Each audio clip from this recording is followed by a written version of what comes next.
Hi there, it's Heather. Welcome back. Tonight I thought we would do something a little different and just kind of get back to good old story time, because who doesn't love that? I'm a huge fan of folklore, fairy tales, storytelling in general.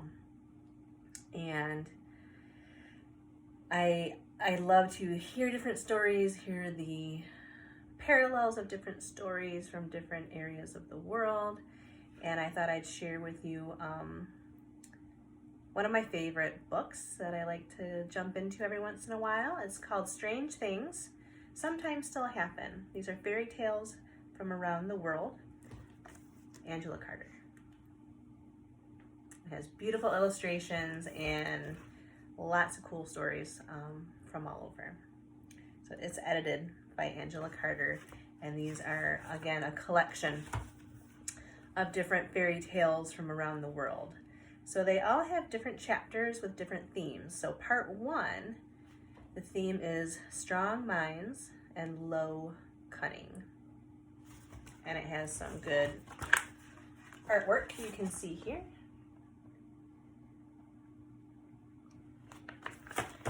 So the tale I wanted to share tonight is called The 12 Wild Ducks. It's a Norwegian tale, and you might find that there's some similarities with some other stories that you may have heard. And it starts the way all wonderful fairy tales do, with once upon a time. So once upon a time, there was a queen who was out driving when there had been a new fall of snow in the winter. But when she had gone a little way, she began to bleed at the nose and had to get out of her sledge. And so, as she stood there, leaning against the fence, and saw the red blood on the white snow, she fell a-thinking how she had 12 sons and no daughter. And she said to herself, "If only I had a daughter as white as snow and red as blood, I shouldn't care what becomes of all of my sons." But the words were scarce out of her mouth before an old witch of the trolls came up to her. "A daughter you shall have," she said, "and she shall be as white as snow and as red as blood. And your sons shall be mine, but you may keep them till the babe is christened." So when the time came, the queen had a daughter, and she was as white as snow and as red as blood, just as the troll had promised. And so they called her Snow White and Rosy Red. Well, there was great joy at the king's court, and the queen was as glad could be. But when what she had promised to the old witch came into her mind, she sent for a silversmith and bade him to make 12 silver spoons, one for each prince. And after that, she bade him make one more, and that she gave to Snowy White and Rosy Red. But as soon as ever the princess was christened, the princes were turned into 12 wild ducks and flew away. They never saw them again. Away they went, and away they stayed. So the princess grew up, and she was both fair and tall. But when she was often so strange and sorrowful, no one could understand what it was that ailed her. But one evening, the queen was also sorrowful, for she had many strange thoughts when she thought of her sons. She said to Snow White and Rosy Red, "Why are you so sorrowful, my daughter? Is there anything that you want? If so, only say the word, and you shall have it." "Oh, it seems so dull and lonely here," said Snow White and Rosy Red. everyone else has brothers and sisters. But I am all alone. I have no one. And that's why I am so sorrowful." "But you had brothers, my daughter," said the queen. "I had 12 sons who were your brothers, but I gave them all away to get you." And so she told her the whole story. So when the princess heard that, she had no rest, for in spite of all the queen could say or do, and all she wept and prayed, the lassie would seek off to seek her brothers, for she thought it was all her fault. And at last she got leave to go away from the palace. On and on she walked into the wild world. So far, would you never have thought a young lady could have strength to walk so far? So, once, when she was walking through a great, great wood, one day she felt tired and sat down on a mossy tuft and fell asleep. She then dreamt that she went deeper and deeper into the wood till she came to a little wooden hut, and there she found her brothers. Just when she woke, and straight before her she saw a worn path in the green moss. And this path went deeper into the wood. So she followed it. And after a long time, she came to just such a little wooden house as that she had seen in her dream. Now, when she went into the room, there was no one at home, but there stood 12 beds and 12 chairs and 12 spoons, a dozen of everything, in short. So when she saw that, she was so glad. She hadn't even been so glad for many a long year, for she could guess at once that her brothers lived here, and that they owned the beds, the chairs, and the spoons. So she began to make up the fire and sweep up the room and make the beds and cook the dinner, and to make the house as tidy as she could. And when she had done all the cooking and work, she ate her own dinner and crept under her youngest brother's bed and lay down there, but she forgot her spoon upon the table. So she had scarcely laid herself down before she heard something flapping and whipping in the air. And so all the 12 wild ducks came sweeping in, but as soon as ever they crossed the threshold, they became princes. "Oh, how nice and warm it is here," they said. "Heaven bless him who made the fire and cooked such a good dinner for us." And so each took up his silver spoon and was going to eat. But when each had taken his own, there was one still left lying on the table, and it was so like the rest that they couldn't tell it from them. "This is our sister's spoon," they said, "and if her spoon be here, she can't be very far off herself." "If this is our sister's spoon, then she is here," said the eldest. "She shall be killed, for she is to blame for all the ill that we suffer." And this she lay under the bed and listened to. "No," said the youngest, "'twere a shame to kill her for that. She has nothing to do with our suffering ill. For if anyone's to blame, it's our own mother." So they set to work hunting for her both high and low, and at last they looked under all the beds. And so when they came to the youngest prince's bed, they found her and dragged her out. Then the eldest prince wished again to have her killed, but she begged and prayed so prettily for herself.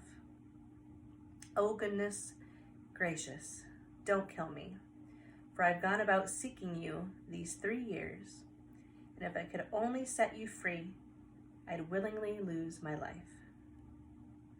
"Well," said they, "if you will set us free, you may keep your life, for you can if you choose. Yes, only tell me, said the princess, how it can be done, and I'll do it, whatever it be. You must pick thistledown, said the princess, and you must card it, and spin it and weave it. And after you've done that, you must cut out and make 12 coats, and 12 shirts, and 12 neckerchiefs, one for each of us. And while you do that, you must neither talk, nor laugh, nor weep. If you can do that, then we are free. But where shall I ever get thistledown enough for so many neckerchiefs, skirts, and coats? Asked Snow White and Rosy Red. We'll soon show you, said the princes, and so they took her with them to a great wide moor, where there stood such a crop of thistles, all nodding and nodding in the breeze, and the down all floating and glistening like gossamers through the air in the sunbeams. The princess had never seen such a quantity of thistledown in her life, and she began to pluck and gather it as fast and as well as she could. And when she got home at night, she set to work carding and spinning the yarn from the down. So she went on a long, long time, picking and carding and spinning, and all the while keeping the prince's house, cooking and making their beds. And evening home they came, flapping and whirling like wild ducks. And all night they were princes, but in the morning off they flew again, and were wild ducks the whole day.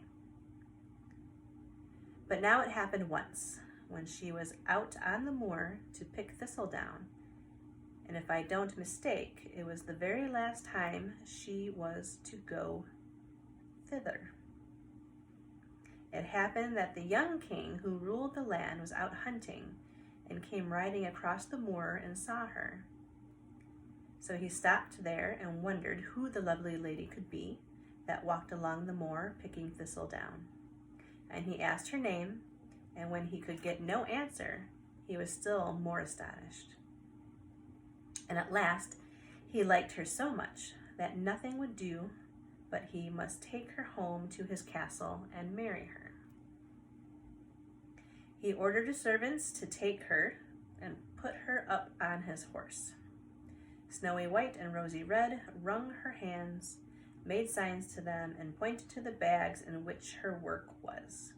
And when the king saw she wished to have them with her, he told the men to take up the bags behind them. When they had done what the princess came to herself little by little, for the king was both a wise man and a handsome man too. But he was as soft and kind to her as a doctor. When they got home to the palace, the old queen, who was his stepmother, set eyes on Snowy White and Rosy Red. She so got cross and jealous of her because she was so lovely, that she said to the king, "Can't you see now that this thing whom you've picked up and whom you are going to marry is a witch? Why, she can't either talk or laugh or weep." But the king didn't care a pin for what she said, but held on with the wedding and married Snow White and Rosy Red, and they lived in great joy and glory. But she didn't forget to go on sewing her shirts. So when the year was almost out, Snow White and Rosy Red brought a prince into the world, and then the old queen was more spiteful and jealous than ever. At dead of night, she stole in to Snowy White and Rosy Red while she slept, and took away her babe, and threw it into a pit full of snakes. After that, she cut Snowy White and Rosy Red in her finger, and smeared the blood over her mouth, and went straight to the king. "Now come and see," she said, "what sort of thing you have taken for your queen. Here she has eaten up her own babe." Then the king was so downcast he almost burst into tears, and he said, "Yes, it must be true, since I see it with my own eyes, but shall not do it again. I am sure, and so this time I will spare her life." So before the next year was out, she had another son, and the same thing happened. The king's stepmother got more and more jealous and spiteful. She stole into the young queen at night while she slept, took away the babe and threw it into a pit full of snakes, cut the young queen's finger, and smeared the blood over her mouth, and then went and told the king that she had eaten up her own child. Then the king was so sorrowful, you can't think of how sorry he was. And he said, "Yes, it must be true, since I see it with my own eyes, but shall not do it again, I'm sure. And so this time, too, I'll spare her life." Well, before the next year was out, Snow White, Rosy Red brought a daughter into the world. And her, too, the old queen took and threw into a pit full of snakes while the young queen slept. Then she cut her finger, smeared the blood over her mouth, and went again to the king and said, "Now you may come and see if it isn't as I say. She is a wicked, wicked witch. For here she has gone and eaten up her third babe too."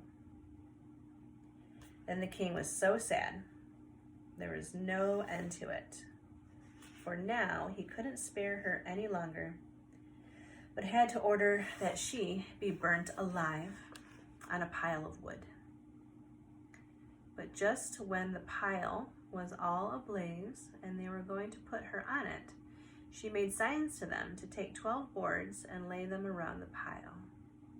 And on these she laid the neckerchiefs and the shirts and the coats for her brothers. But the youngest brother's shirt wanted its left arm, for she hadn't had time to finish it. And as soon as ever she had done that, they heard such a flapping and whirling in the air, and down came 12 wild ducks flying over the forest, and each of them snapped up his clothes in his bill and flew off with them. "See now," said the old queen to the king, "wasn't I right when I told you that she was a witch?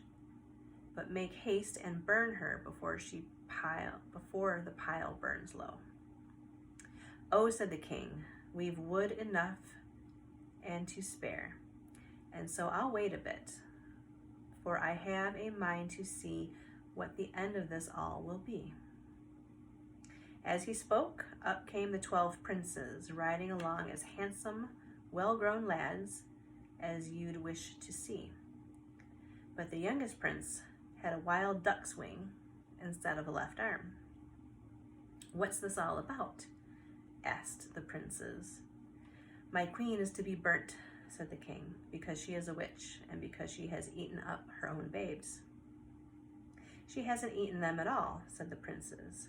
"Speak now, sister. You have set us free and saved us. Now save yourself." Then Snow White and Rosy Red spoke and told the whole story, how every time she was brought to bed, the old queen, the king's stepmother, had stolen her in the night and taken her babes away, and cut her little finger and smeared the blood over her mouth. And then the princes took to the king and showed him the snake pit where 3 babes lay playing with adders and toads and lovelier children you never saw. So they were still alive. Okay. So the king had them taken out at once and went to his stepmother and asked her what punishment she thought that woman deserved who could find it in her heart to betray a guiltless queen and 3 such blessed little babes. "She deserves to be fast bound between 12 unbroken steeds, so that each may take his share of her," said the old queen. "You have spoken your own doom," said the king, "and you shall suffer it at once." So the wicked queen was fast bound between 12 unbroken steeds, and each got his share of her. But the king took Snow White and Rosy Red and their 3 children and the 12 princes, and so they all went home to their father and mother and told all that had befallen them. And there was joy and gladness over the whole kingdom, because the princess was saved and set free, and because she had set free her 12 brothers. And there you have some of the flying wild ducks right there. So, there's a lot of familiar themes in that story for a Norwegian folktale, yes? So I hope to put this in the rotation because I love telling stories. So I hope you enjoyed that one. Some gruesome aspects to it, but it all turned out okay. I'm glad the babes were still playing with toads in the snake pit and not gobbled up. So that was good. So I hope you had a good day. I hope all is well. And thanks again for hanging out with me today. And I will see you soon. Good night.